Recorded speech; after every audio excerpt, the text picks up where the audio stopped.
The security guard put his hand out and said, "You can't go in." She said, "There is a patient dying in there." He said, "That's not my problem."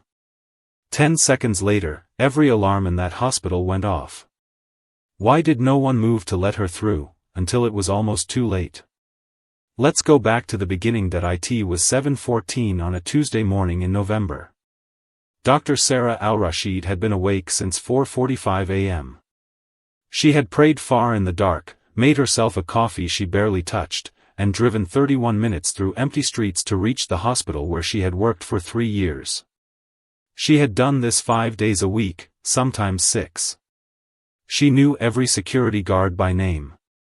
She knew which vending machine on the second floor got stuck on B4. She knew that the overnight janitor, a quiet Somali man named Hassan, always left a small paper cup of water near the staff entrance because the heating made the air dry. She knew this hospital the way you know a place you have given yourself to. Dr. Sarah Al-Rashid was 36 years old. She had grown up in Manchester, the daughter of a Jordanian engineer and a British Pakistani schoolteacher. She had wanted to be a doctor since she was 9 years old, not because anyone told her to, but because she had watched her grandmother suffer through a condition that was caught too late and treated too slowly, and she had decided, at 9, that she would spend her life making sure that did not happen to anyone else's grandmother. 12 years of study. 4 hospitals. 1 specialization in emergency medicine that had required her to prove herself, quietly and repeatedly, in rooms where people sometimes looked at her hijab before they looked at her badge. She had learned to let that be their problem, not hers. On this particular Tuesday morning, she was 12 minutes early for her shift. The overnight team had flagged 2 critical cases coming in from a road accident. She had reviewed the notes on her phone in the car park. She was already thinking through the protocols as she walked toward the entrance. She did not expect to stop walking for the next 4 minutes. Here is what you need to understand about Dr. Sarah before that door. She was not a woman who looked for confrontation. In 12 years of navigating spaces that were not always designed for someone who looked like her, she had developed a particular discipline. Stay focused on the work, let the work speak, do not waste energy on people who have already decided what they think of you. This discipline had cost her something. There had been moments, a consultant who talked over her in a meeting, a patient's family member who had asked to speak to the real doctor, a colleague who had once, at a Christmas party, told her she was surprisingly well-spoken, moments where she had swallowed something she would have preferred to say out loud. She had swallowed it because she understood something that took years to learn, her presence in that hospital, her competence, her record, these were the argument. Not her anger. That Tuesday morning, however, she was about to meet a man who would test that discipline in a way she had never encountered before. Marcus Webb had been working the main entrance security post for 7 weeks. He was new to this hospital, transferred from a retail security role across the city. He had been given a uniform, a radio, and a list of guidelines he had read once. He had not memorized the staff ID system. And when he saw a woman in a hijab approaching the entrance at 7:14 a.m. with a bag on her shoulder and a badge clipped to her coat, he made an assumption. The assumption was wrong. What he did with it was worse. "Excuse me. Visitors aren't allowed in until 9. Dr. Sarah stopped. She looked at him. She unclipped her ID badge and held it up. "I'm not a visitor. I'm Dr. Al-Rashid. Emergency medicine. I'm on shift in 11 minutes. Marcus looked at the badge. Then he looked at her. Then, and this is the part that every person who witnessed it from the glass lobby said they would never forget, he looked back at the badge and shook his head. "I'll need to verify that." "You'll have to wait." "Verify it with who?" "My supervisor." "Where is your supervisor?" "Unavailable right now." Dr. Sarah took a breath. In that breath, she calculated, the 2 road accident patients. The overnight notes. The shift starting in 10 minutes.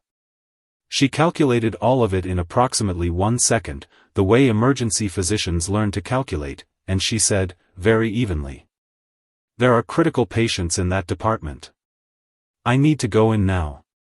Ma'am, I can't let you through without verification.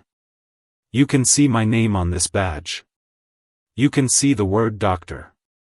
You can see the hospital logo. Anyone can get a badge printed. It was at this point that Carol Thompson, a 52-year-old senior nurse who had worked emergency medicine at this hospital for 19 years, happened to walk through the internal lobby doors carrying 2 paper cups of coffee and saw, through the glass, Dr. Sarah Al-Rashid standing outside. Carol stopped walking.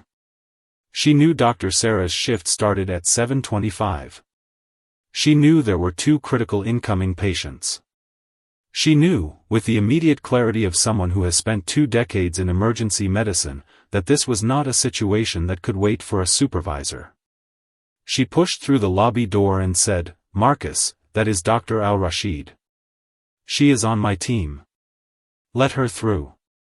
Marcus said, "I have to follow procedure." Carol said, "Your procedure is about to cost someone their life." Marcus did not move. And then, from somewhere deep inside the building, every alarm went off at once. The alarm was a cardiac arrest call, code blue, from the emergency bay. James Whitmore, 59 years old, a retired school headmaster who had been brought in by ambulance 6 minutes earlier with chest pains, had gone into full cardiac arrest. The overnight registrar on duty had 2 other patients.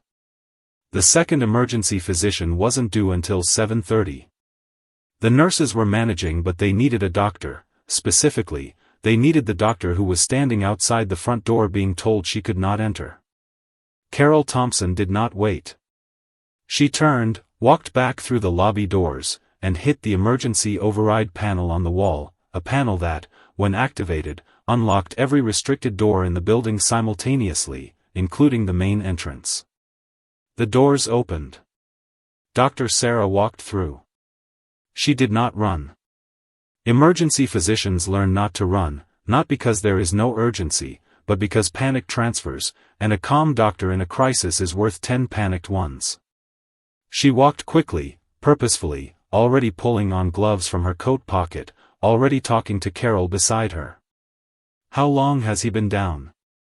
4 minutes. Maybe 5. Who's on him? Registrar. He's got another critical. Defibrillator ready? Ready. She pushed through the emergency bay doors. What happened in the next 9 minutes is documented in the clinical record. 3 rounds of CPR. 1 defibrillation. A medication sequence that the registrar later said he would not have known to try in that order. And at 7:26 a.m., 1 minute after Dr. Sarah's shift was officially supposed to begin, James Whitmore's heart began to beat again. The monitor's flat line became a rhythm. The room released a breath it had been holding. Marcus Webb was still at the front entrance when Dr. Richard Calloway, the hospital's chief of operations, arrived at 8:15 a.m. Dr. Calloway had been called at home. He had been told, in a phone call that lasted 3 minutes, exactly what had happened between 7:14 and 7:26 a.m. He had listened without interrupting. Then he had gotten in his car. He walked past Marcus without stopping and went directly to find Dr. Sarah, who was in the staff room writing up her notes, a cold cup of tea beside her. He sat down across from her. He said, "I'm sorry. What happened this morning should not have happened. I want you to know that it is being dealt with, and that I am personally sorry." Dr. Sarah looked at him for a moment. Then she said something that surprised him. "I know you are. And I appreciate it. But the person I'm thinking about right now is James Whitmore." Dr. Calloway paused. "He's stable. The prognosis is good." "Good," she said. And she went back to her notes. Marcus Webb was suspended from duty that morning pending a full investigation. The hospital issued an internal review of its security verification procedures. Carol Thompson filed a formal witness statement. The CCTV footage, 7 minutes and 41 seconds of it, was reviewed by 3 separate members of hospital management. 3 weeks later, James Whitmore was discharged. On his way out, he asked to speak to the doctor who had saved his life. A nurse brought Dr. Sarah to the discharge area.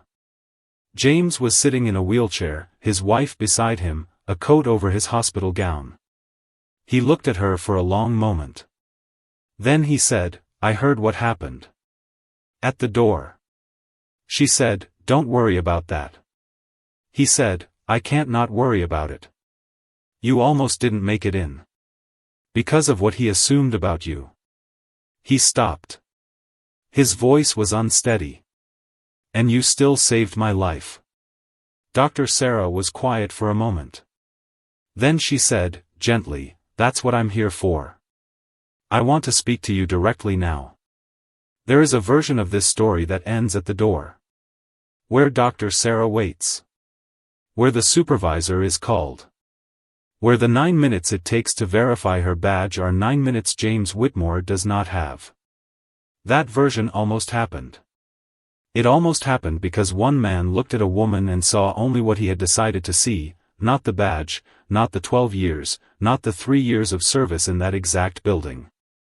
He saw the hijab and he made a decision. And that decision, had it held for 30 more seconds, would have had a consequence that no procedure, no suspension, no written apology could have undone.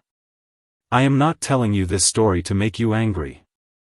Anger is easy, and it passes quickly, and it changes very little. I am telling you this story because of what Dr. Sarah did with it. She did not let it make her smaller. She did not let it change the quality of her care for the man whose life she saved, the man who had been brought to her by the same morning that had tried to keep her out. She walked through that door with the same hands, the same knowledge, the same commitment she had walked in with every morning for 3 years. The prophet said, "Verily, Allah does not look at your appearance or your wealth, but He looks at your hearts and your deeds." Marcus Webb saw an appearance. Allah saw a deed. And He made sure it reached the person who needed it most, at 7:16 a.m., in Bay 3, when the alarm went off and the right person was, by the grace of Allah, exactly where she needed to be. If this story moved you tonight, type Subhanallah in the comments. Share this with someone who needs to be reminded that their presence, exactly as they are, has a purpose no one can block. Subscribe to Islamic Knowledge Hub. Every week, stories that remind you who you are and whose you are. Assalamu alaikum wa rahmatullahi wa barakatuh.